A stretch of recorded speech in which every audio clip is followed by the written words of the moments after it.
20 Redditors versus LS. Let's hear it.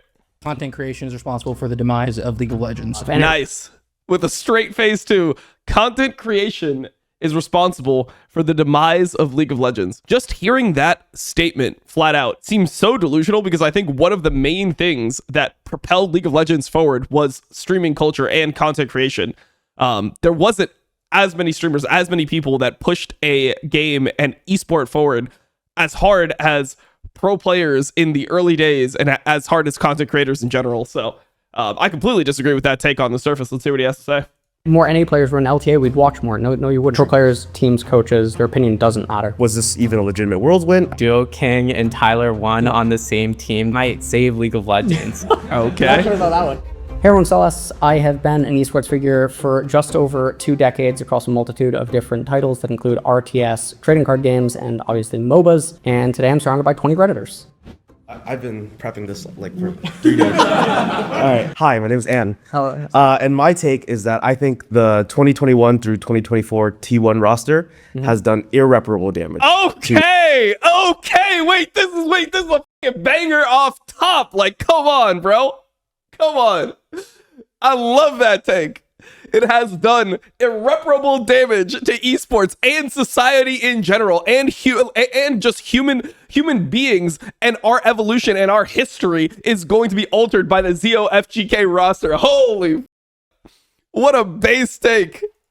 The way that we view esports. Yes. And I just say this because of the narratives that come out about this team. This team is incredibly successful, right? 2 worlds, several finals, right? But I think that the narratives around this team are like way out of control. I think that shifts the way a lot of League fans view the game. For instance, this most recent year when they won Worlds and they beat BLG, they beat Genji, suddenly they're team of the year, even though they didn't win, either of their domestic splits. They won MSI, they won 1 tournament, and suddenly they're team of the year. Bro, is this me? Is this guy me? I think that's really disingenuous to all the other teams throughout the year. Well, yes. T1 ruined esports. Holy Wait, what is he going to say about this? I would have to ask you, how do you think it does irreparable damage? Because T1 is literally carrying viewership.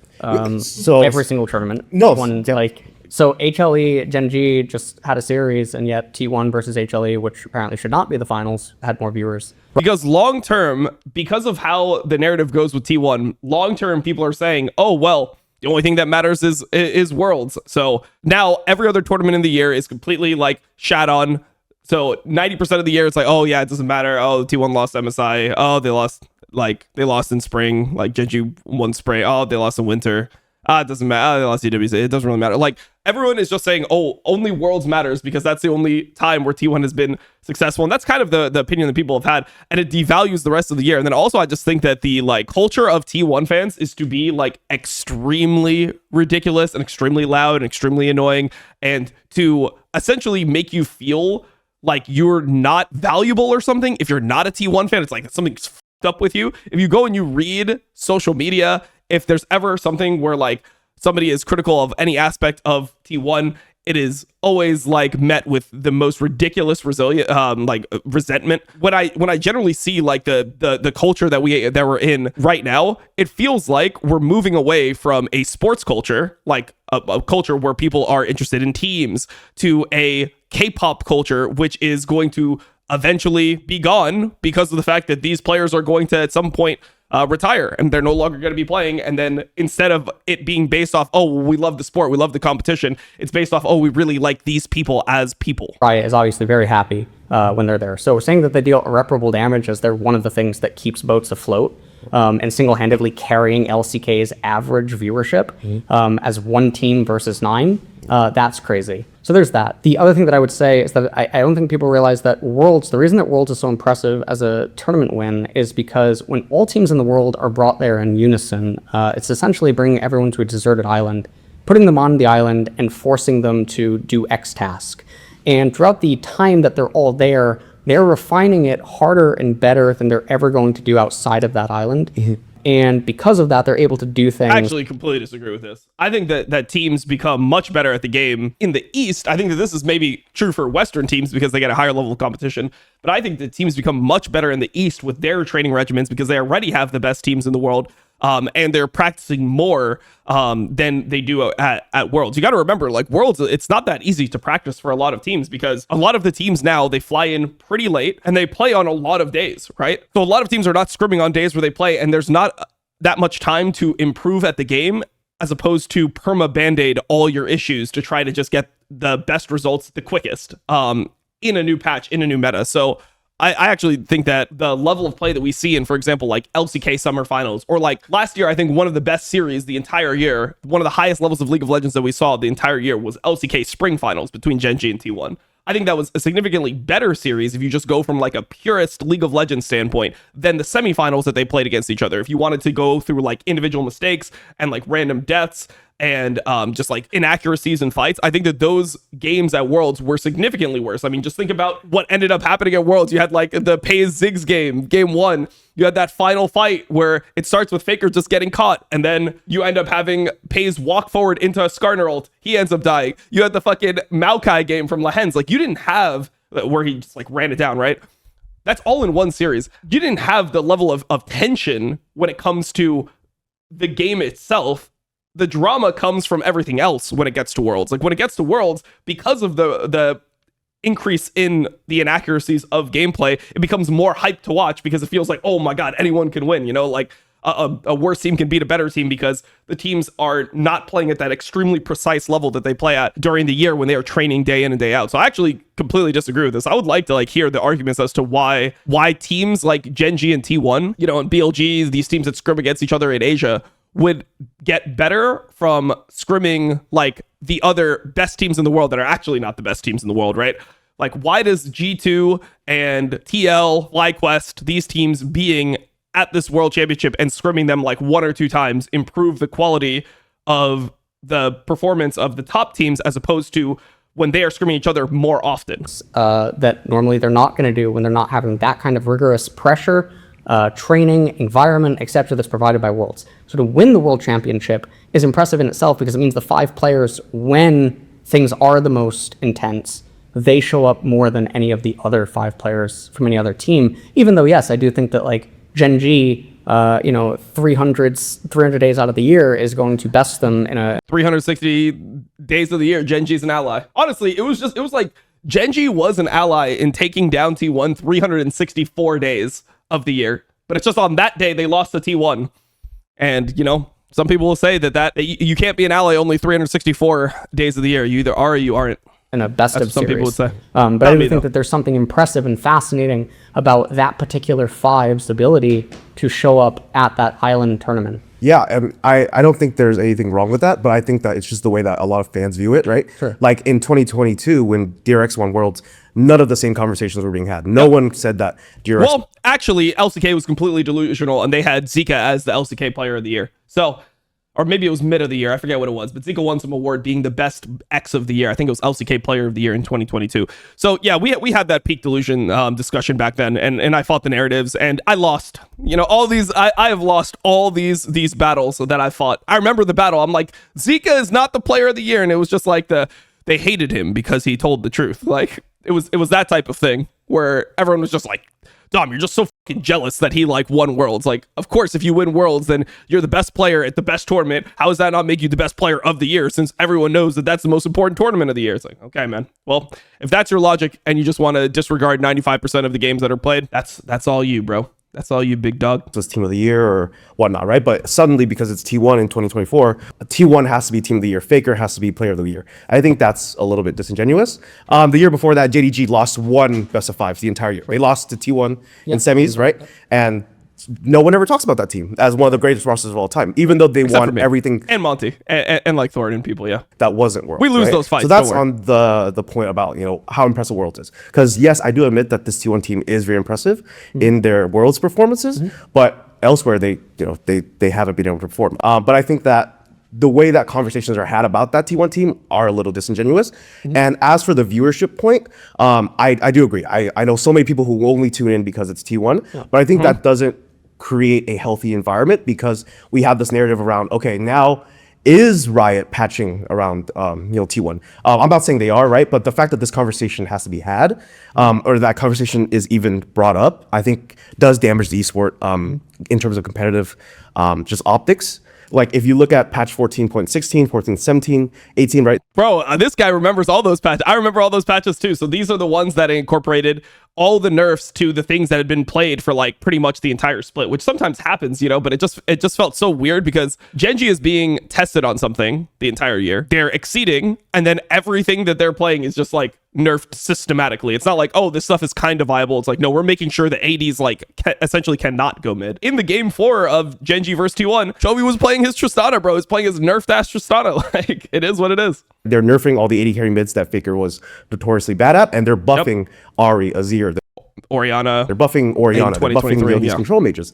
I think that it's better to build a more, loyal fan base to League of Legends esports in general than just T1 fans. I think T1 fans, while they are carrying a lot of esports sales and viewership, merchandise, I think that in order for League of Legends esports to be sustainable, we need to promote other teams. We need better storylines out there besides just the T1 storyline. And I think that's why this team's done damage to the esports scene because if you're someone like me who's what a fucking bro, this guy is like a real one. This guy watches some fucking league. This guy watches some fucking league. I with this guy. Fan of the LPL and just watching this guy is this guy is actually like so unfathomably based. Few years and watching how the meta completely shifts towards T1 into Worlds, it does hurt a little bit and it does feel a little bit bad to watch this team win Worlds and it's like, oh, but yeah, what about everything else? Like, was this even a legitimate Worlds win? I mean, it is, but it just feels bad as a fan. On that point, I mean, you keep blaming the team, but it's not the team's fault. Like they can't. Oh, it is the team's fault. It's 100% the team's fault. It's like all the teams that have these types of fan bases. These teams cater towards the fucking crazy people. They cater towards the crazy people. They do things to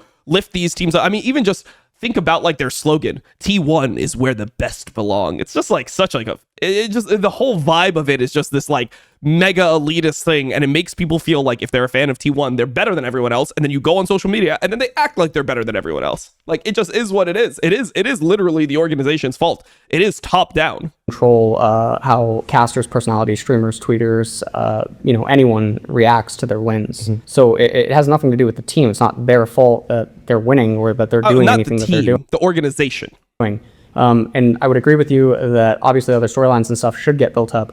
The problem is people there's not enough people with gravity that can build up such storylines. I would argue that one of the last storylines that came out of LCK is the Church of Chovy. I'm not there anymore. To make a lot of people mad on Twitter, or during the broadcast, to get people upset enough to tune in to hate on me or to go to my Twitter to hate on me, both of which are good in broadcasting because it's better to have someone hate you or love you than to just be apathetic. Yeah, it is true. I mean, the indifference is the worst thing. I mean, to be honest, bro, hey, that's one part of streaming I fucking nailed. Because in order to either hate or love, they must tune in. I would people point have out a fucking opinion on me. They tell me to my face that there's other people like Kadrol who have promoted like Zeus or the Shy. Casters have to do this, but the problem is that the broadcast over the last couple of years has begun losing power to the co-streamers, and so it's on the co-streamers and stuff to raise up people, which is why I used to always have guests on the stream because I thought it was really important for pro players to build their brand. Like Monkey. You need somebody to be an OMG and a Monkey fan. Honestly, that stuff did do work, bro. There was a lot of OMG fans. Exposure to They saw what I saw. If you can explain your fandom to your community, to your viewer base, it does work. And raise themselves up so they can have longevity in esports, because I've been around 21 years and I would like to provide platforms for pros to try to build their own brands. So I was always pushing people to tweet, actively engage and stuff, but you can't get them to do that. And that's not the broadcast's fault necessarily. So circling back to T1, it's not good. Right. I just want to say, I don't think it's T1's fault necessarily. I'm just saying that this team has done that damage, and it's not because they're not trying to damage esports. I don't think that Faker goes out there and he's like, I think Joe Marsh actively is trying to damage esports. Like, I don't think that he's damaging esports like for fun. I just think that if like the trade-off is between like long-term damage to esports and making money, he's choosing, or like it's on the same side. If he can do damage to esports while simultaneously make money, as opposed to build something healthy and not make money, he's making money and trying to fucking milk this esports shit until this shit is gone, and then he'll just return to whatever he was doing within Comcast. That's what I think is happening. I'm gonna kill viewership by just only having fans of me. Viewership's dead and he leaves. No, absolutely. Oh no, trust me. My girlfriend only watches T1. Yeah, so I completely understand. And in order to kind of kind of right the ship, I would say we need to have, like you said, more genuine conversations and more narratives built around not just this T1 team. Oh, they're like the whole T1 is an inevitable gimmick. It's gonna like once they lose, I think it loses its its power. The issue with that is that the mass majority of people in the scene, regardless of what they show you as public facing, are not. They don't care about, nor are they incentivized to care about the longevity of others. They would rather others stay down or kept down or pushed down, so that they can reap the rewards of whatever benefit the scene offers. So when you have stuff like this happening, yes, the scene will cannibalize itself. Yeah, move on. Yep. Hi, I'm Arsh. My take is that Iron Man drafting Wait, is this Arsh Goyle? is worse than Fearless for competitive play. With Iron Man drafting is worse than Fear. I actually have this take as well. I don't think that the roster of champions justifies Iron Man drafting, and I don't really want to see a game where you're in a game 5 and there's actually just like nothing left to fucking pick. Like you're like, yep, I guess we're going fucking Quinn 80 carry for this one, and then it's like it's so far away from what you practice. I mean, just think about what practice would be if you're removing all the champions and all the bans. It is crazy. Iron Man, which is your idea where you ban the bans from each game as well. Yes. So far, I'm on the Redditor side with this. I think the primary goal of competitive play for Riot, and I think the draw that I've seen among my friends. Okay, look, I think people want to see variety of the champions that are picked, but I don't think they want to go to the extent of like we're not going to get to see players play even the role that they're good at anymore. It's like we have a game 5, all the fucking 80 carries are out, and suddenly we have Pays playing fucking like Seraphine bot lane, like essentially one tricking. I think people still want to see somewhat of the skill set that the players have. So yeah, what Iron Man drafting is that it's not just the champions that are picked that are banned, it's all the bans carry over, right? So after game 1, you'd have 20 champions out. So you go into game 5, you'd have 80 champions out. Now, the problem is that a big part about drafting is when you get into like 4-5s, right? If you drop 80 carry, drop support, when you go into 4-5s, you are going to be generally targeting one of the roles in order to maximize either the pick that you're going to get on 4 or one of your picks that you've already picked, right? So if you start doing this, then 80 carries are going to be fucking gone super early. Like I don't think there's enough 80 carries, right? So you just have to play bot lane as a whole, which means that you'd have to incorporate Karthus and Seraphine and all these types of champions. Which I think like it's not bad on the surface, but I think that then you're just not even looking for like 80 carry players anymore. It's like I want there to be an ability for somebody to pick something unique, but not something that is like completely foreign. That's just what I think. Is when the games look most similar to solo queue as like, most relatable.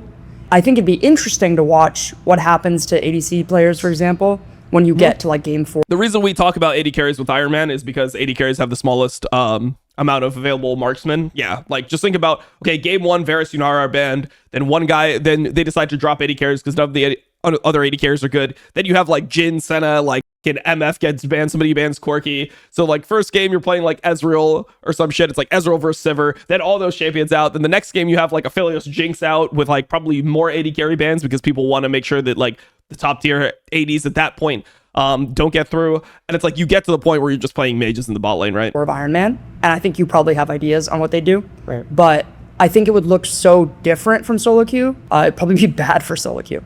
So Iron Man in specific, one of the things that you commented on is that game 4 and game 5 would look very different from solo queue. But the reason why 80 carries champion pools are so limited because there's just less 80 carries on the roster. It's less I feel marksmen like the than solo queue other argument classes. doesn't really matter. What Or like matters less, not than other classes, but less viable marksmen than amount of junglers you can pick. Because like you have a bunch of junglers that are not good that are still pickable, right? You have champs like Kha'Zix that you can play. Like you have a ton of like random shit that will still be playable in the jungle. And especially with the way they've changed jungle, like almost everything can jungle to some extent. Like even if you banned out everything, you could play Udyr, Morgana, Darius jungle. Like you'd be able to play stuff that would be fine. And because you're not interacting with others directly, it's like easier also to get away with things. But yeah, I mean, there's just not that many 80 carries in the game. It is what it is. Zero retention. Which people would say would be a good thing. My argument in general is just that you get to a point where like the game becomes a lot worse as a result because of how people are going to have to practice. Like, how do you practice Iron Man drafting, right? You just have to play Iron Man best of 5s, like an Iron Man best of 5, then an Iron Man best of 3. And it would be fine in the best of 3s, but game 5s where you want there to be extreme tension in the game.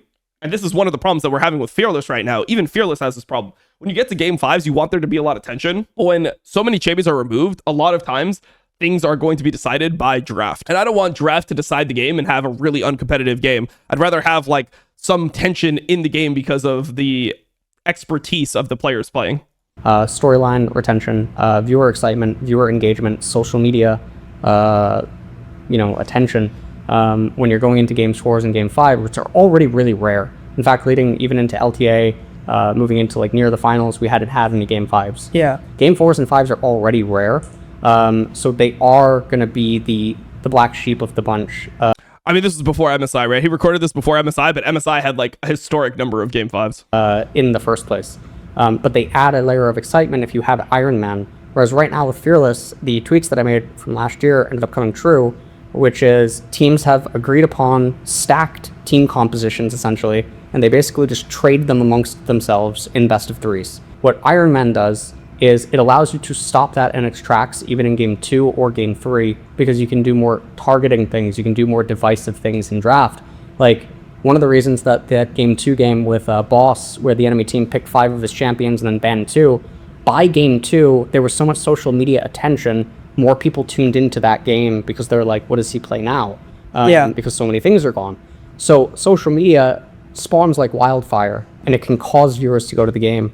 And I think Iron Man is important for the longevity of the game because pro players have shown time and time again that they won't adapt, they won't expand their champion pools, and they won't do any of this stuff because they're not incentivized to, for the most part. And Riot has to step in like they did with Fearless. I don't even know if this is actually true. I would like to like go through drafts. I would have to go through drafts and actually see if this is what's happening because that's not how I see drafts right now. I'd have to look at drafts and be like, okay, are the game 1 and game 2 drafts very similar in terms of like what people have agreed upon? Because I feel like there is actually a decent amount of like variance between what we see in game 1s and game 2s. It's not like every game is Azir versus Talia game 1, right? Like some people ban Azir. Sometimes people have played like Ziggs into Azir. Some people leave up Talia and play Orianna into it. I feel like there's enough stuff in the game to keep it feeling fresh. Like I don't feel like I'm just watching agreed upon team comps over and over again. And the same vitriol that I faced on Reddit last week in the comment section or whatever is the same exact thing that I faced with Nemesis in 2020 and 2021 when we initially proposed Fearless Iron Man. Where I've seen, like when I've talked to pros about,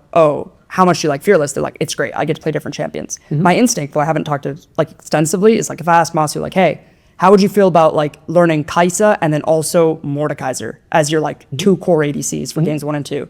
I think that would be like a very different thing because it's also not something that you'd be able to easily practice in solo queue because you'd be drafting so differently across the board. So on the Masu topic, we're like asking pro players what they think. It doesn't matter ultimately because what matters is the viewership and the fans because the game dies without it. Pro players, teams, coaches, their opinion doesn't matter. The same way that if we let them, they would have just kept playing the same Azir, Corki, mirrors, back and forth. They would have played the same 3 junglers, etc. And Riot had to step in and change that. The same way that Riot should step in again with Iron Man to change. The teams were on the side of like continuing Fearless. Like most people wanted Fearless, from what I understand.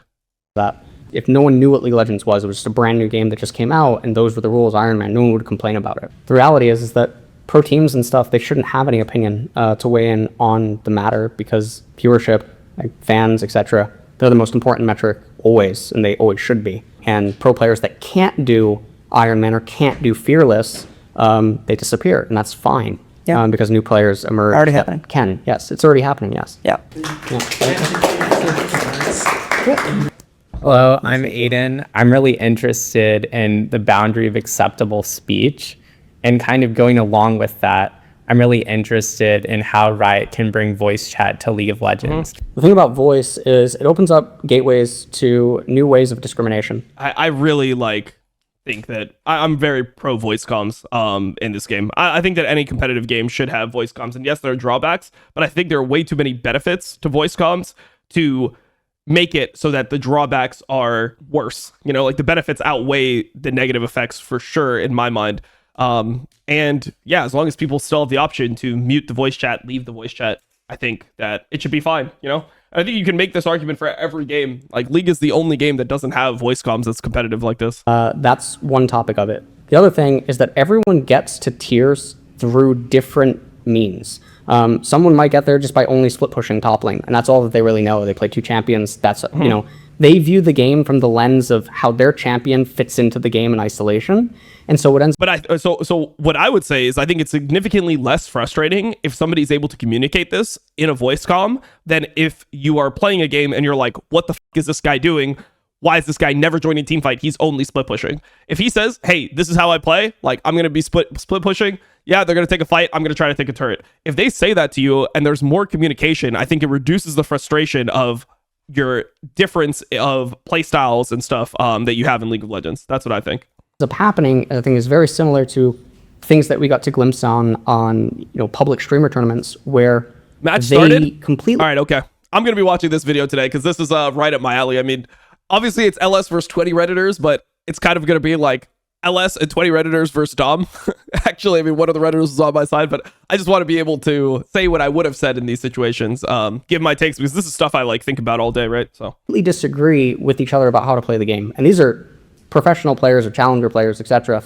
So now imagine the discourse amongst gold players, silver, platinum. They're all just going to start saying that someone's an idiot. No, we shouldn't do that. No, we can't go to Dragon. Someone is really adamant that you can just give this Drake, and someone's really adamant that you can't just give the Drake. And then we get all this other stuff going on. I think people have an idea that voice chat would fix those things, but I think that we've seen from the glimpses of streamer tournaments where we have listen-ins and voice comms that it's not the case. And I think it would be disastrous to allow solo queue to just sort of do that. I think the discrimination. See, so for me, I've actually experienced the opposite. I thought that when I did, because I've been in a lot of these streamer tournaments, and I think being able to be on voice comms made people like each other more in streamer tournaments. I'm wondering which streamer tournaments he watched where he thought that the discourse in between like players on comms was the problem. Question is really interesting, and I think we can look at other games. I've played a lot of games with voice chat, Valorant, Overwatch, and my voice tends to read as like very gay almost. So I'm often the victim of like a lot of these homophobic jokes just going on the whole game. And I can understand how that gets like annoying and grating at times.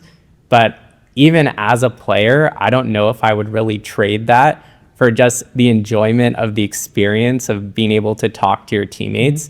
And even if the interactions aren't always productive, it still ends up like making me want to go back and play the game. And another point you brought up was like, what is the competitive advantage of voice comms? Which I think is pretty interesting from a linguistic standpoint, but practically, as you've talked about a lot on your stream with things like silent scrims, or like if you actually look at these voice comms from excerpts of pro games, you look at them, it's like, are these people really even saying anything useful? Right. So like that, I would say is dubious, but going back then again to the example you mentioned of streamer tournaments, that is like the best league content I've seen. True.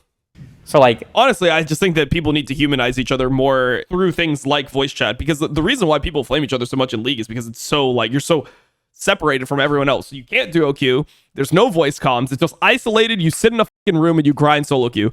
The peak of League content was season 6, bro, because it was, you almost had voice chat. It was, you had dynamic queue, and because you had dynamic queue, so many people were queuing up together and playing together, and they were on voice chat, and that allowed for the best content creation that we've had in the space period. So it just feels like things have gotten more and more isolated over time, and it's become less and less enjoyable to watch. And if the whole idea, which is what, Ella said before, was that without the player base, the game dies, having a more thriving player base should be good. And part of the way you do that is by allowing more interaction between people. the past League is like the most soul-crushing, isolating experience possible, because it's ultra competitive, but then you can't play with other people.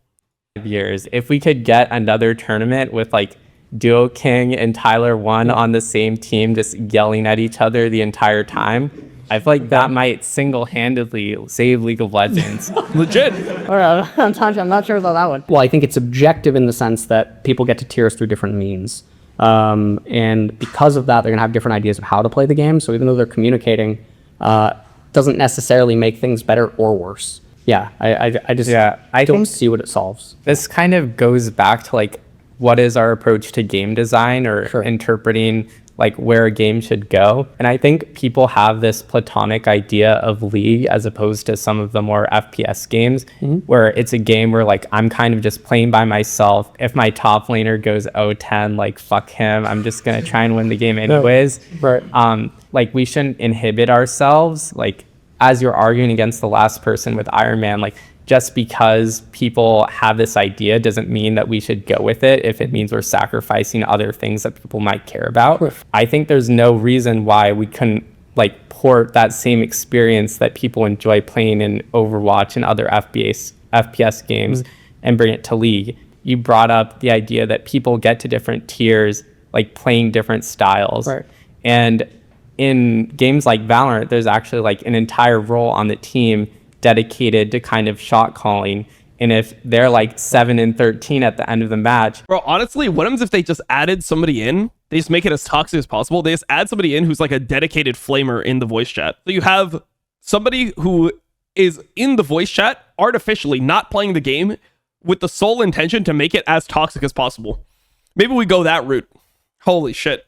nobody really cares because they had like that cool pistol round strat that like won you could 2 queue rounds. up, you could have right? like ranked flaming. Like you just get a random, you're just on a random team. Depending on how hard you flame, you just like get a certain rank. You could be like a challenger, like toxic player. Yeah. And I feel like it'd be really cool in League if we kind of pushed into more player narratives about like, oh, this person came up from solo queue, but they were only playing Malzahar mid and they were just micromanaging all their teammates like an RTS player. And like, what does that player look when now they're in pro play? Right. And now people are really interested, like, oh, what are their comms? What are their strategies? How are they building up their team, even if they're not like the most individually mechanically gifted player? Concluding on the voice chat thing, I don't think that we're really like at arms over it. I just think my expertise would lead me to siding on the notion that it's not good, but I wouldn't care if it's implemented. So I don't feel very strongly about like if Riot announced that it's coming in, whatever. I probably wouldn't use it, and I think we saw that in Champions Q2. Pro players in both EU and NA would not use voice chat with players that they thought were worse. Because they just thought I shouldn't have to teach you the game or explain things to you. On the other topic that you're talking about, I would say that falls more on the responsibility of Riot and the team of the player to promote those comms and things, which we used to have, but then content on YouTube, started pretty much dying pretty much everywhere. Hopefully with this event, FlyQuest can bring back the concept. If we show a hand, would you use voice comms? 100%. Hello, nice to see you again. I'm like, Yes. All right, so I'm going to start with the preface. If for people who aren't aware, I'm going to talk a little about the Gorilla Jones situation. Sure. So he said, I'm going to quit my job. I'm going to go pro. I have what it takes. And you said you're going to fail because you haven't hit the upper echelon in a short enough amount of time. My point is, though, I don't think there's a ceiling on people based on how they did initially. I think the vast majority of League players, especially when they get to pro, have had systems that were sort of introduced to them over time that they actually were able to make it. The vast majority of League players will never be introduced to that. Sure. Making a challenger on their own, and they will have no idea how to actually make that next jump. The Gorilla Jones thing, the reason that I pushed back as hard as I did is because I understand the industry from marketing, branding, financial perspective, and then a lot of other things. So Gorilla Jones, I think, is 20 turning 21, and he has a desire to go pro, and he struggles to even hold Grandmaster. I think that him not being able to hold a challenger actually isn't even a prerequisite, given that maybe he's playing, like you said in the earlier chat, he's playing in a specific way that's not conducive to climbing to challenger consistent. I mean, the reason why I thought Gorilla Jones was going to fail because I just didn't think he was taking it seriously, you know? Like, if you want to do this shit, you don't even need to announce that type of stuff. Like, I did the same thing when I wanted to go pro. But the difference is that when I was trying to go pro, I mean, obviously it was a different time period, but it was still competitive. I think people have this notion that it's like, oh, well, no one wanted to be a pro in like season 1, season 2. I think most people, when they heard about like, oh man, you can like, there's $1 million prize pool, that sounded fucking crazy. Like there was a lot of desire back then for people to try to achieve this. When I wanted to go pro, I actually did things that were going to push me forward. But Gorilla Jones is like streaming the way he plays the game. It doesn't feel like there was any actual improvement. It didn't feel like when you watched a stream, there was a real desire for him to get to the next level. Like he would say like, oh, well, today I'm doing this. Like I have this plan. And he would just play like Jason, run it down. It's like, yeah, even though I'm running it down with Jason today, I'm learning this like very specific thing. And then I'll be able to apply it. So this is going to be healthy for my growth. Like he just did a bunch of random stuff that clearly wasn't going to work. And then you saw him playing a million games of Arena every day. You know, he'd play maybe like 3-5 solo queue games and then play Arena the rest of the day. He didn't have the desire to match what his goals were, so of course it was always doomed to fail. I don't think there's anything wrong with attempting to go pro, though. I don't think that it's like, if he was a different person with a different mindset, sure, I think that he could potentially go pro, but he never really gave it a chance. You know, he's just setting himself up to fail. Right. He might be playing champs that are not viable. He might be playing in playstyles that he could easily be coached out of. I don't know how much coaching he's received in the past from other coaches as well. Right. And then going pro itself is also different when we see players like Surdy, who was at the top of the ladder, struggle in pro too. So environment matters. I think a lot of players maybe could go pro. I guess my main point is that a lot of challenger players could go pro that haven't really been given that shot and are being told that they can't. So it's always going to be case by case. My response to Gorilla Jones is not necessarily going to be my response to other players, although I did tell Surdy not to go pro because he was averaging 2,000 CCVs on Twitch. And in modern day, where Twitch is so much more lucrative. You don't think it's beneficial to do both, though, if you have the option? Like, Surdy's not going to lose what he's doing on Twitch just because he went pro. So much like Whippo, he will. who is one of my closest friends in the scene, Whippo streams every day. And he does stuff. Whippo would not have the first clue about content creation, monetization, and all this other stuff. He's going to delegate it to other people. And even though he can do both, it's no secret that by doing both, his content creation is just significantly worse off than if he was just primarily focused on that. There's very few people that have ever actually managed average to do for a both. month was his peak viewership all time is like 2,800 viewers. So his peak is not even 3,000, and his average viewership was like 7,000. I'll go through his streams, but I'm pretty sure he was never actually averaging 2,000 viewers. The on big Twitch. what if has also helped many people tune into someone. Nemesis before Los Ratones, where a lot of people would say he's one of the best Western players. A lot of people would say that he's not, etc. He barely had any streams. You don't where get a he lot of even insight averaged into him, and 1,000 those viewers. things help bolster stream numbers and stuff. My main focal point is always longevity and just look through career here. decisions that are based in logic, not feeling. That's fair. Yeah, I think more players who are at that level that could actually explore both. And I definitely think that going pro could be an avenue to help your content as well. I mean, that should be on the org's end to also help promote, hey, you could do this better. Right. Like, we can also give you other assets. You could do content days with you, like on stream, stuff like that. So Right. I don't think teams care. I don't think teams are cutting year after year after year content budgets. which is also, I think, is a whole different topic, but it's a failure on the teams because they could also leverage some of that and be like, hey, we will help promote your streams. We would take a percentage cut of your earnings, but we're going to help you blow up. This is good for all of us. Hi, my name is Nick. Nice to meet you. And my hot take is that I think content creation is responsible for the demise of League of Legends in North America. Okay. This is a classic Reddit take, bro. This guy is a classic Redditor. It's the co-streamer's fault. Argument is based off of 2 points. You've kind of already touched on both of them. So the first part, not in the content creators' control, but the monetary difference in value between content creation versus being professional, as you just mentioned. And the second thing is, I think the narrative has transitioned from being solely in control of the Riot production team, which has always done a fantastic job of creating narratives, and now it's in the hands of content creators.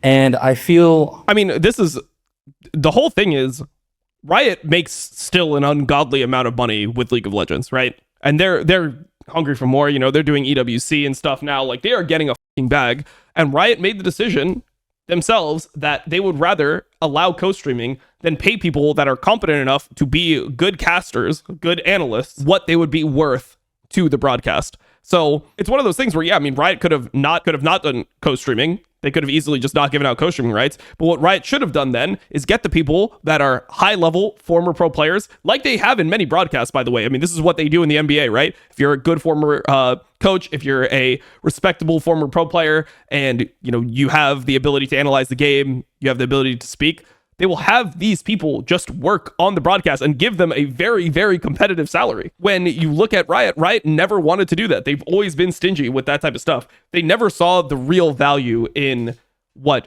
these like co-streamers could bring to the broadcast. And I think that as a result, the broadcast is worse. I think people like listening to people that have played in the games that they are watching.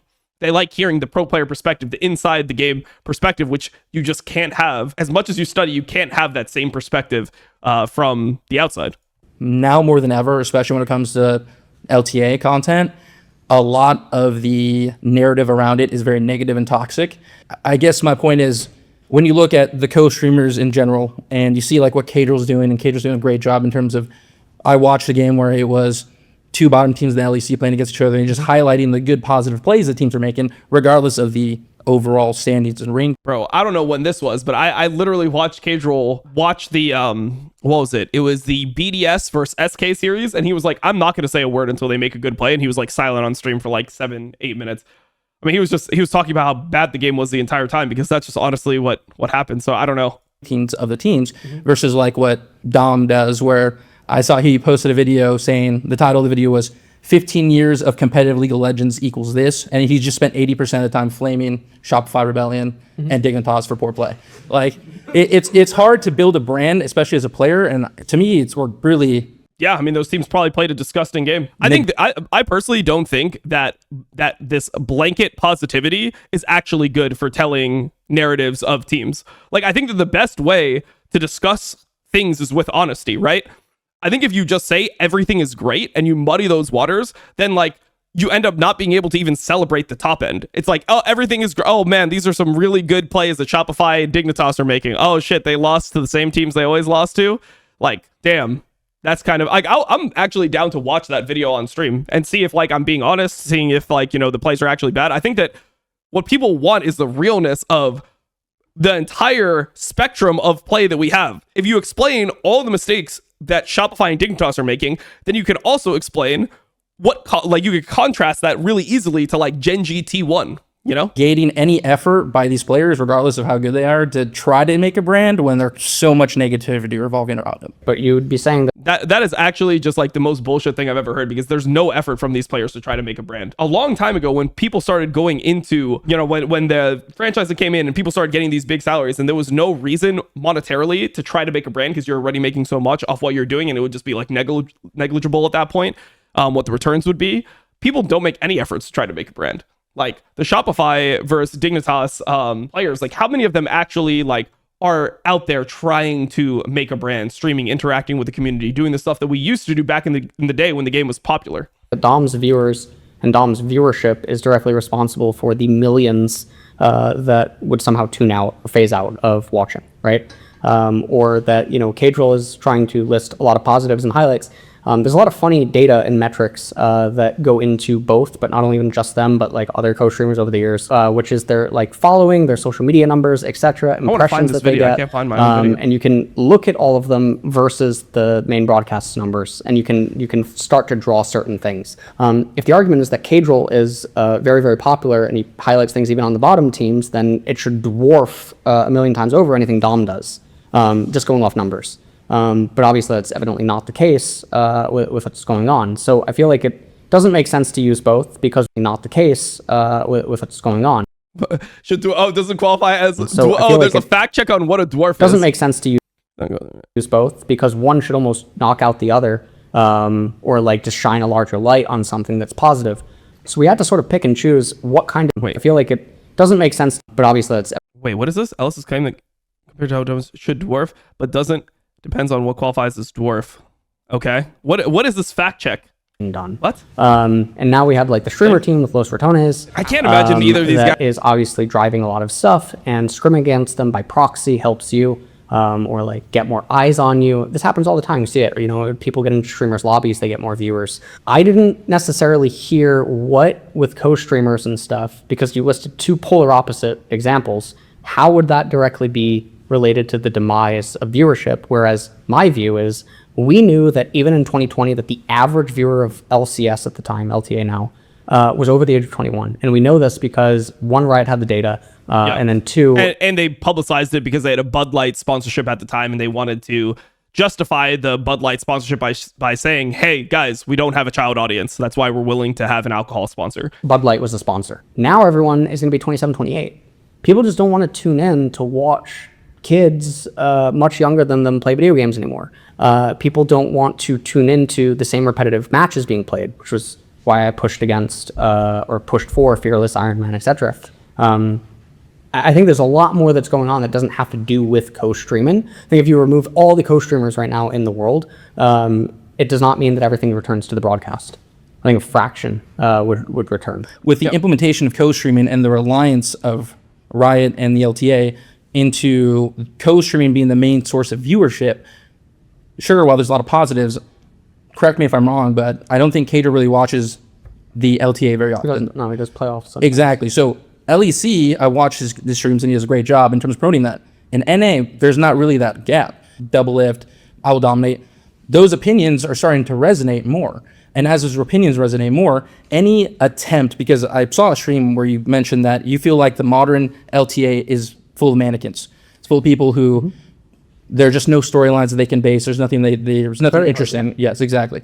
And my point is that ever since there was a separation of Riot being solely in control of the production value where those storylines are created, that once that shifted to the streamers who had the responsibility to promote those storylines, they haven't done it, and it's on the reverse opposite effect, actually. Right. Actually, I completely disagree. I think this is complete bullshit that this guy is saying right now. Like, a lot of the storylines that were coming out of LTA and LEC were through content creators and their interactions with players. Like, the fact that I hosted a podcast for years called The Crackdown and invited so many pro players and had players that were about to compete against each other tell their entire careers and then explain why they didn't like a certain player or like really be able to get that side out of them, was one of the things that actually was so important to the broadcast. So the broadcast stole it without giving me credit, obviously, put it on the broadcast, and they were using that as, oh, this is something you should get hyped about during the match. So I feel like I've done actually a ton of promoting storylines within the league. It's not that we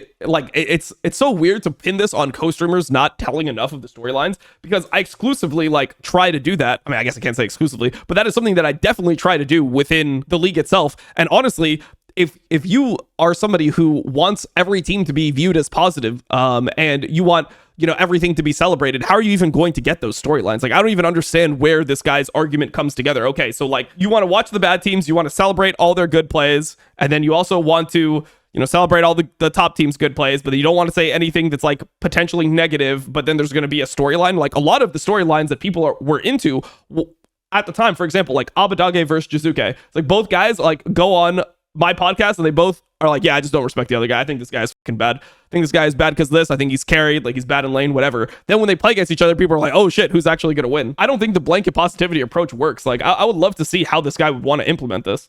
Is impacting the marketability and branding factor of these players to where they don't even want to try. And I don't blame them. I just think it's done some pretty harsh damage to the league. I don't think anyone really does negative stuff in LEC, right? But the viewership continues to go down, no?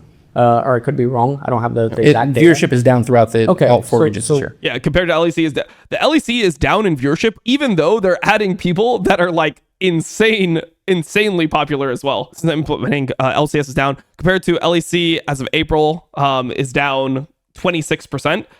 But this is also with like one of the teams going to finals. Like, imagine if MKOI or KC, they fall off and they're actually like bottom tier teams again, right? Like, let's say that they both were bottom tier teams like last year. This is with the teams improving. The viewership is still going down. So it's like, what do people think is actually like going to happen? What's going on that you can't attribute that to co-streamers because you're saying that they're mostly positive, right? And I think the other region languages are all positive. Well, I think I played competitive Call of Duty for a few years, a long time ago, and I actually was a caster as well. You worked as a caster, so you should probably understand this. When you're doing analysis in the caster's desk, there's a certain way that you give that analysis. And there's a certain level of professionalism that you need to have on a public broadcast, especially something that's as large as a Riot broadcast is.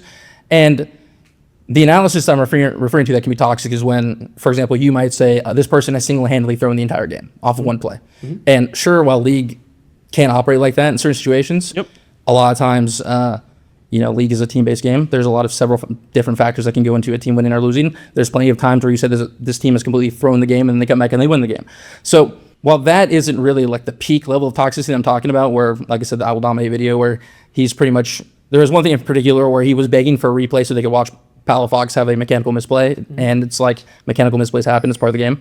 Obviously, they're much more important at a higher tier of competitive level, but that would really hurt Palafox's branding in that situation and him as a player, right? In that you have someone who's gaining a lot of viewership, isolating that player and pretty much putting a spotlight on calling him trash, in my opinion. You're saying he's a bad player.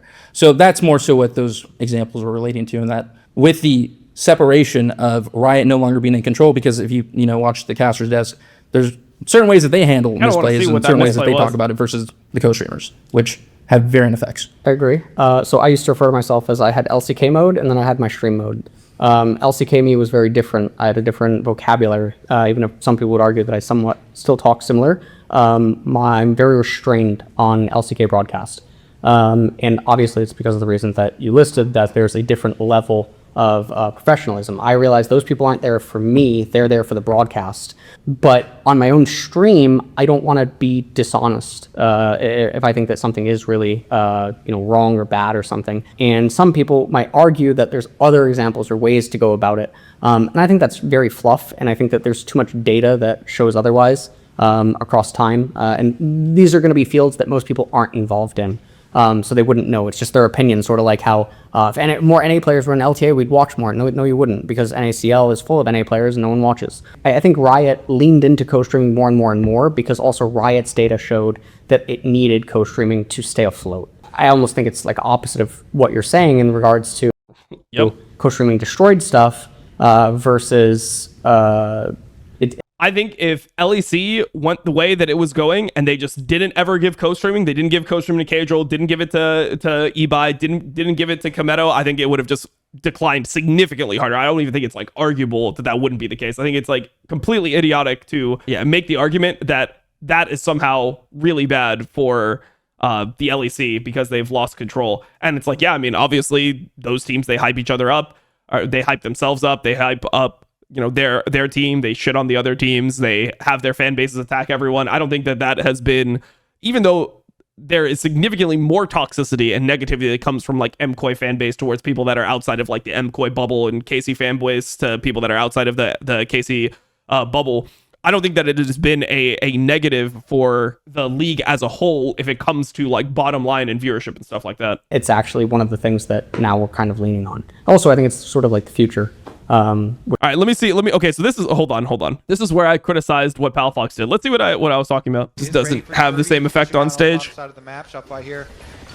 See, they're gonna see if they can actually get it. Yeah, there's no flash. There with a solar flare. Kaney's getting caught out. Palafox. Oh, Palafox on the combo. Let's go, Palafox. I like that shit, Palafox. I like that.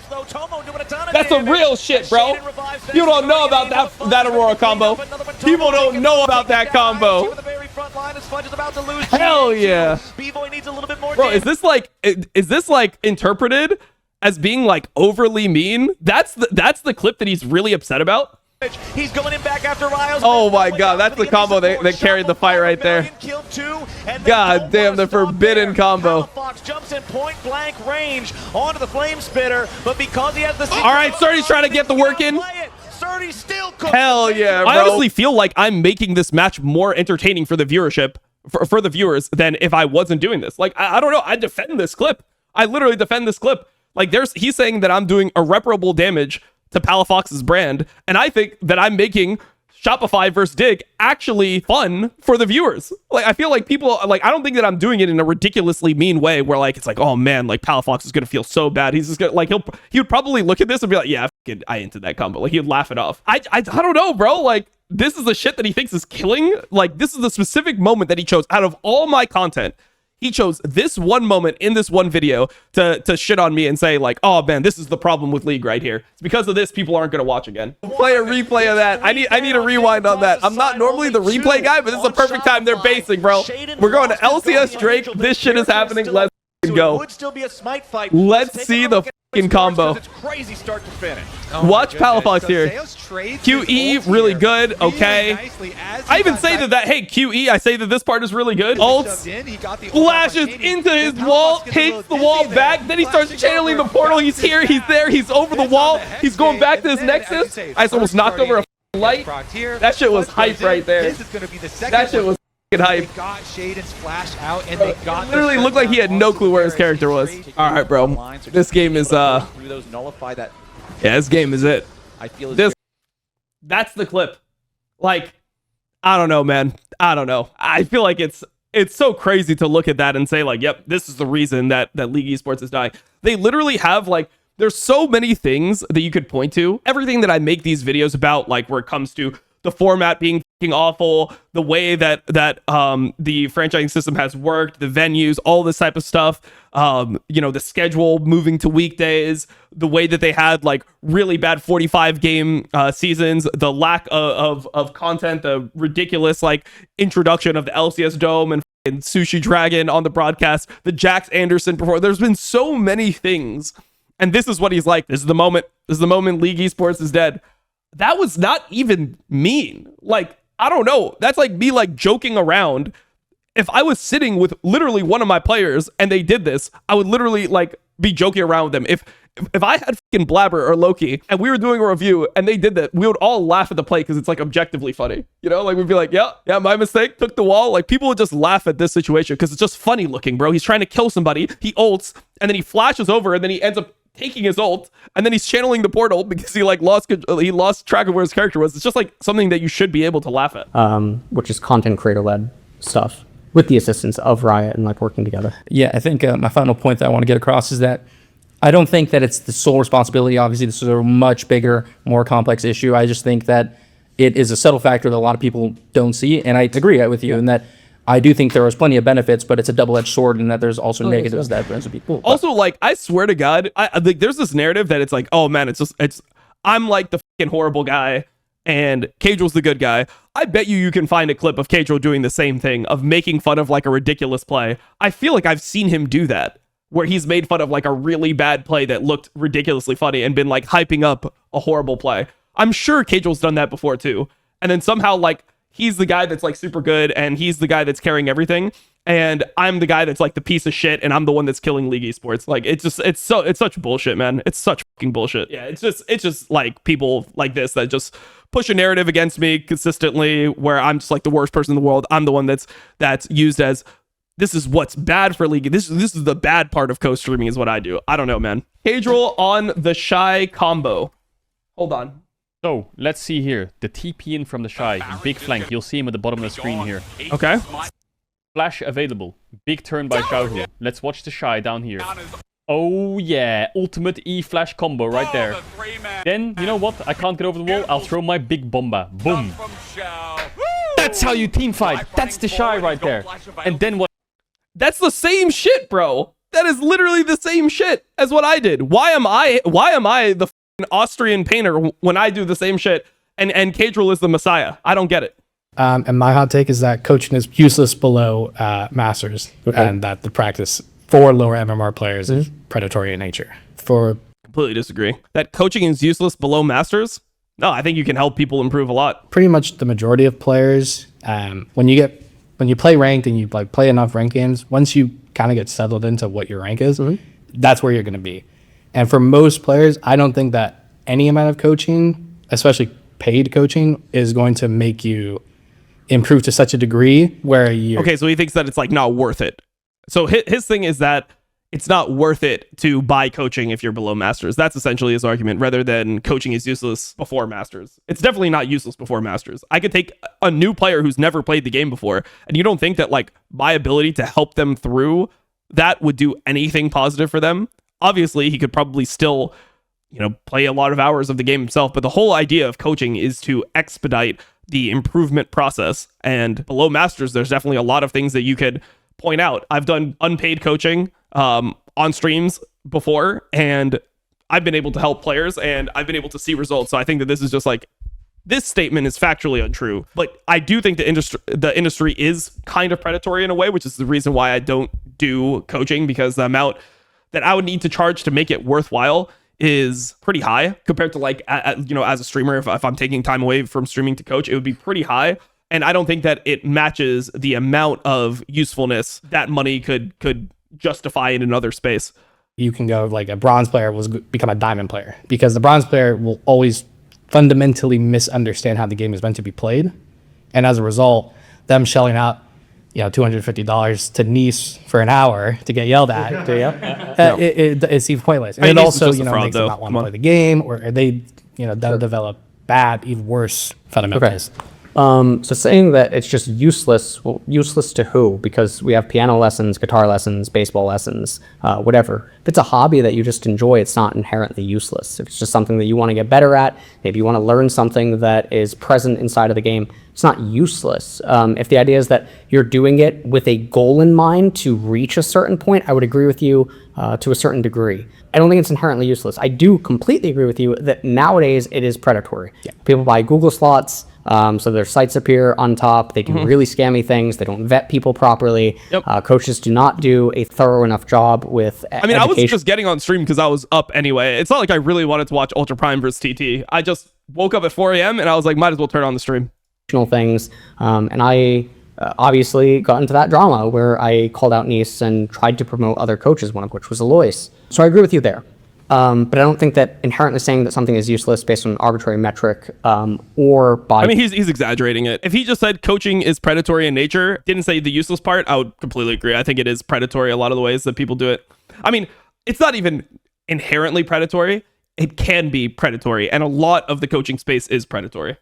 Claiming what the person's value is out of the coaching makes any sense, because it just doesn't.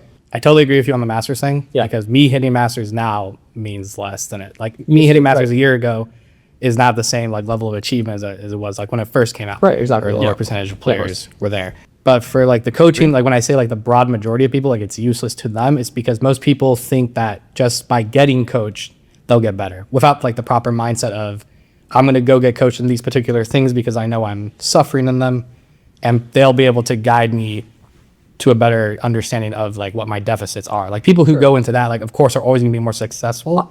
Yeah. But I think that because we both agree on it being predatory, like it's not pushed, it's not advertised that way. It's advertised as come pay to. I think if I were to ever do coaching on stream, I would just do it like unpaid. I always felt like that was kind of the trade-off. It's like I get content, you get value from my coaching, and it's like that's what it is. So like I'll make a YouTube video out of me coaching you, that will make some amount of money. I also will have people watching me on stream, and I'll make money there, and then you'll get the benefit of like the information that I'll be giving you. It's kind of how I saw it if I were to do coaching. Dollars, you'll climb in rank. This is actually one of the reasons I stopped coaching, is because supply demand reached a certain point where I was having to be paid a certain amount for my time that did not match what I'm able to give the other person. Right. I tried to cap myself at 125, and that wasn't enough. I could have gone up as high as Max Waldo, who actually, Max has a different argument on this. Max was actually consistently getting $400 an hour from people, which is actually above Nice.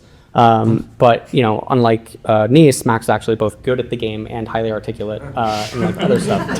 And he was somebody who's like, coached a professional team. He was the head coach of a professional team that won a split. So with that, it gets into this weird situation with coaching. I will say, which goes into his point, that I don't think that everyone can become a pro, and very often that was the request of many people. They would contact me at, Diamond 1 Master and say, I want to go pro.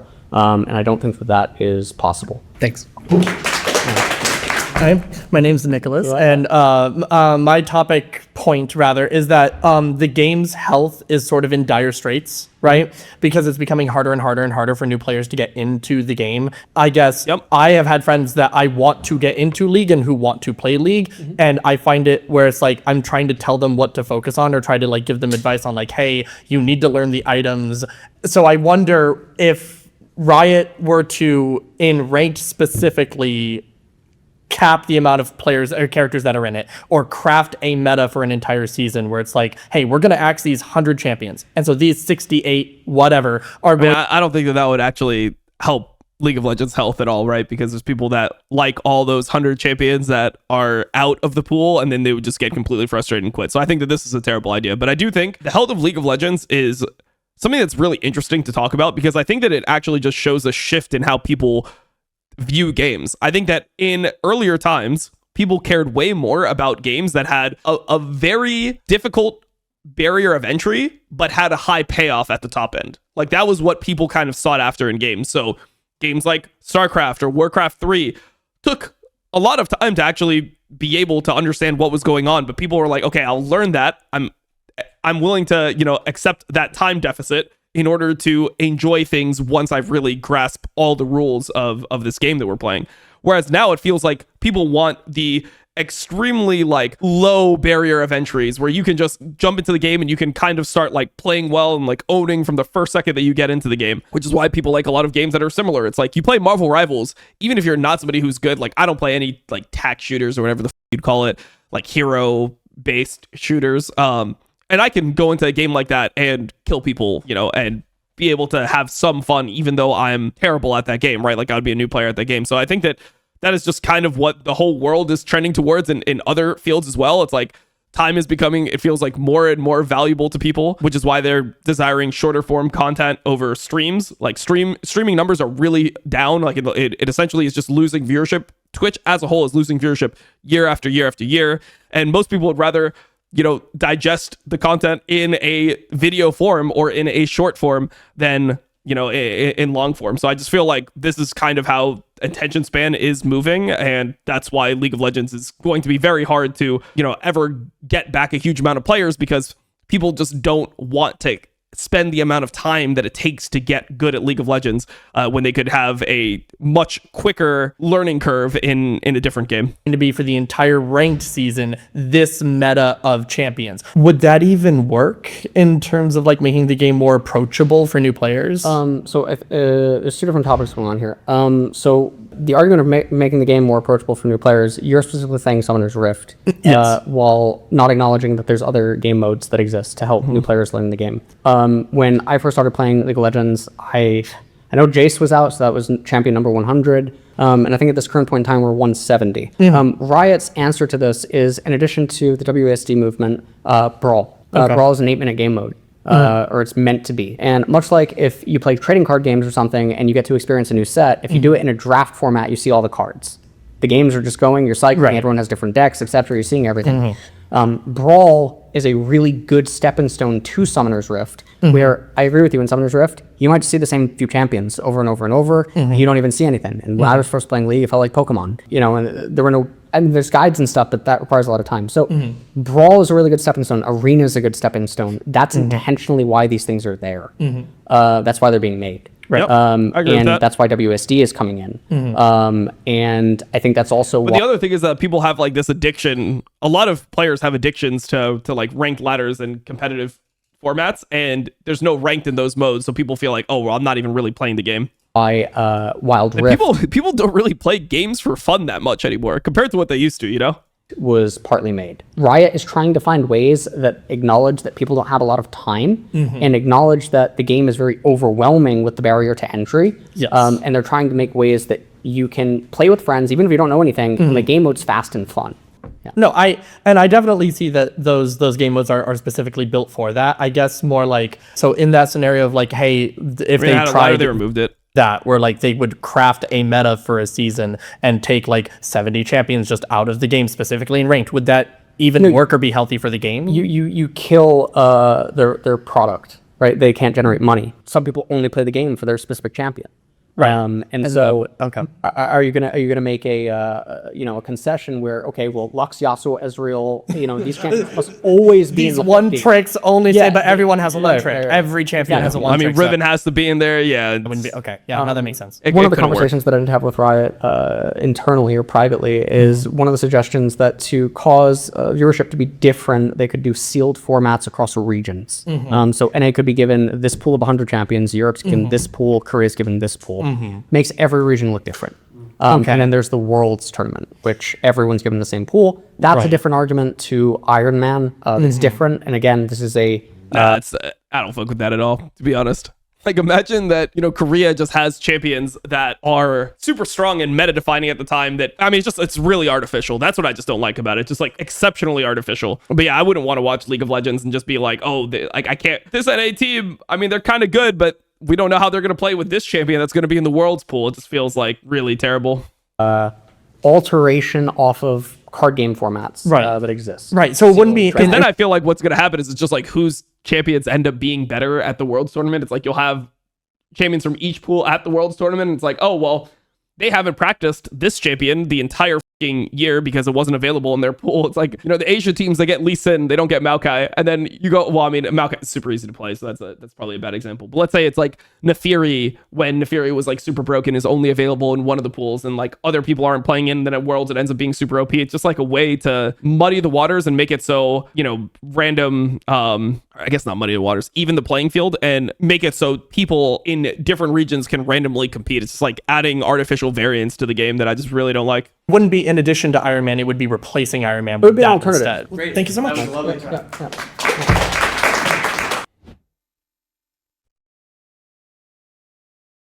The topic that I do want to talk about is one of the main things that I argue about with Twitter all the time, or just anyone in general. Most people don't have discernibility to tell the differences. And thus, this makes debates and conversations, even between figureheads, personalities, whatever, often a popularity contest more than anything else. Yeah. I guess to a certain extent, I agree with you, but just it's kind of everything, no? To take that one step further, I think you would probably say that you have this like discernibility, but really what you're referring to is probably certain proxies that you're looking at in a player's gameplay. Like, what's their APM? Are they using F keys? Like, how close are their clicks to their player character? And I think on one hand, you can say that like anybody else, if they agreed with you that these are important proxies. Harvard hoodie's fine. I feel you should only be allowed to wear a Harvard hoodie if you actually went to Harvard. You know, I don't know if this guy did or not, but I feel like that should be like legal, you know? Probably gain some of that discernibility and find similar players who are just as good. But then like, imagine I just started wearing a Harvard hoodie on stream. Like, you guys would be like, damn, the streamer is so smart. This is by far the smartest co-streamer. Go one step further from that. Why are we using proxies instead of the actual performance itself? So I think no matter which way you cut it, whether it's discernibility, scrims, what have you, at the end of the day, it's just going to boil down to a popularity contest, as you said. Right, and that's part of the problem, though. One of the things that I've always advocated for, and I know that Dr. Race1 has had conversations with me even publicly about this, is the need to demonstrate. I'm always an advocate about demonstrating. It was what I always, tried to push people to do. Whenever I would argue for the demonstration of freezing or demonstrating this, it's a demonstration that I'm arguing for. It's not I'm LS. It should have nothing to do with that I'm LS, like the mid-turret argument. The mid-turret argument is not an argument because I'm LS. I'm saying that it's like the mid-turret. It's not I'm LS. It should have nothing to do with that I'm LS. Bro, that fucking ping noise triggered the fuck out of me. I was like, do I have a game open? What the fuck? It's the subscribe button. Okay, bro, I'll fucking subscribe. Likewise, I'll subscribe after this video. It's a pretty good video. Less like the mid-turret argument. I've stolen a lot of your content. I've been stealing some of your content, so I guess I'll subscribe. The mid-turret argument is not an argument because I'm LS and I'm saying that mid-turret is bad. It's because of what I can explain on why it's bad, and then I can respond to any questions thrown at it as to why it's bad, and I can keep going and demonstrating why. And nowadays we have practice tool that can, it can go more than just one person. No one uses it. It's PTSD, maybe it is. Which is really sad and, unsettling almost. The discernibility thing that I'm mostly talking about that wasn't about like the F keys and hotkeys and all this other stuff that you were referring to is if you see a trade unfold in a game in mid lane or, maybe a team fight, do you have the wherewithal to realize what the alternatives were? Do you see how the person could have stepped differently, aimed a skill shot a different way, and because they didn't, that's the blunder? Could they have gone to Baron instead of Dragon based on X, Y, and Z reasons without just relying on the results? Because when you just rely on the results, you can get really false data that can lead you into doing the same thing over and over. One of my main gripes, and we've actually seen the evolution of like natural evolution in League, the Nayrams have stopped the last few years. One of the things that I used to complain about, they're actually much more rare nowadays. Because intuitively, pro players got their ass kicked enough by failing a Nayram and losing the game over it, that now intuitively, we get the 5 minutes of doom. Because they've realized that Nayramming is a lower EV than just farming waves, letting the waves walk up. And it took them years to do this. The same way that when Riot nerfed lane swaps in March, my immediate tweets in response to the PPE changes is lane swaps aren't nerfed, here's how you still do them, but it took 3 months to come back because people weren't gonna read the data and demonstrate that it's still viable. And that's the main fucking point. People seem to think that I just wanna be right. I mean, lane swaps, they they did completely go away. People still lane swap at a different timing, which is something that happens, but it was supposed to be level 1 lane swaps that people didn't want to see in the game. Or that which is I'm what appealing were completely nerfed, you know? to my own authority, or I'm appealing to my own history and stuff. It has nothing to do with that. It's always been demonstrating, and it's really alien and weird to me that people don't want demonstration and they oppose it almost. Even often just appealing to authority, right? The famous clip of Cadril saying that I just say 100 things, some stick, whatever. A lot of the things that he said in that clip came true after enough time passed that year. I think Sorry, that was long. maybe this could also be like a linguistic problem too, where I think a lot of the times the language that is being used, it just flies by people's ears. Yeah, and I that's think a problem. if they understood you, they might agree more.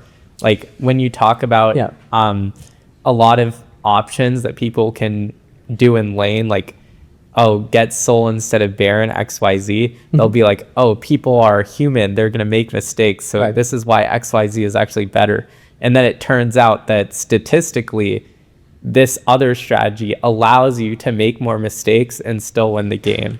So I think maybe what it comes down to is people just not understanding things like statistics and risk at a high enough level. Sure, that is the problem. And I don't like to limit my language. I like to be really specific with words that I use. That's why I used to just always look up words and whatever so that I could be more accurate.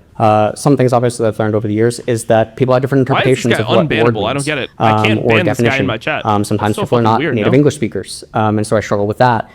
It's advantageous to speak at a 6th grade level. That's just objectively true. I really struggle with that when having conversations. So the question that I wanted to ask is how many people think I don't include human error in things that I say? If there's any raise of hands. I think I'm full of after it in, but a lot of what you talk about is math. Sure. But how many people think I don't entertain that I'm talking about human beings?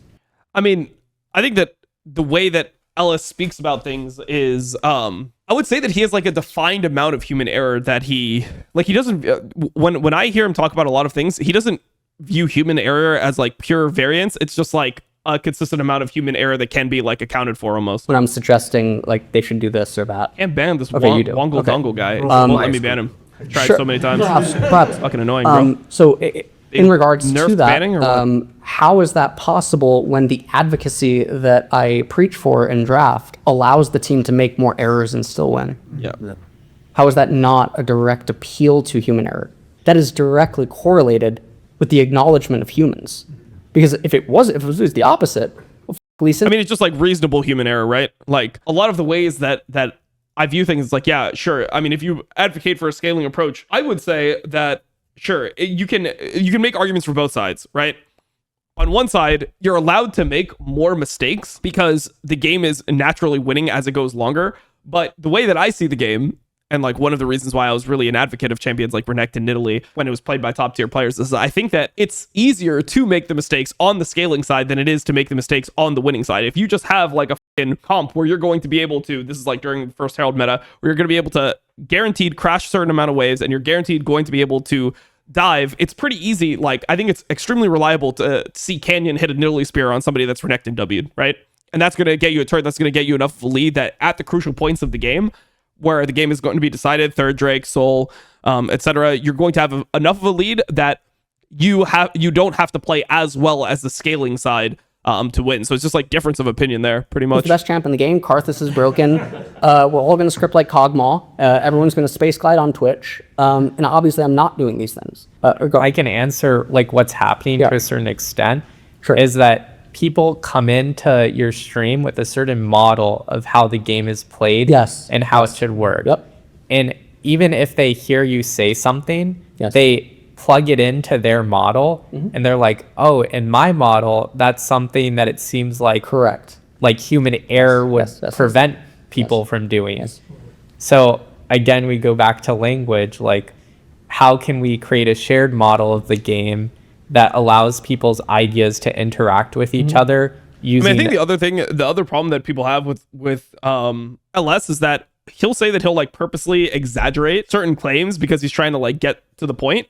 So for example, like he'll say like mid turret is useless. Like what does getting mid turret do?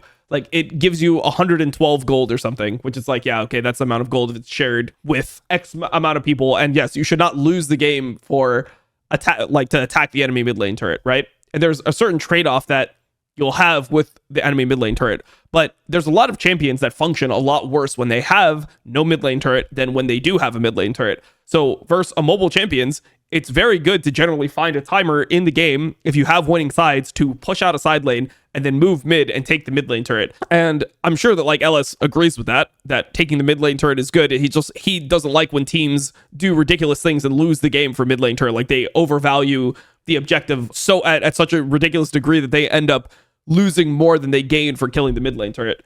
So I think that's like a problem that people have is like mid lane turret is definitely not useless. Mid lane turret is definitely not it's not, I think, there was grubs in the game. It's not like grubs were actually useless. Yes, they're not going to win you the game, but they're not useless. They do provide value. I mean, you can have a lot of games where taking the mid lane turret allows you to play way differently. A lot of mobile champions don't have the ability to then catch the wave in the same spot, right?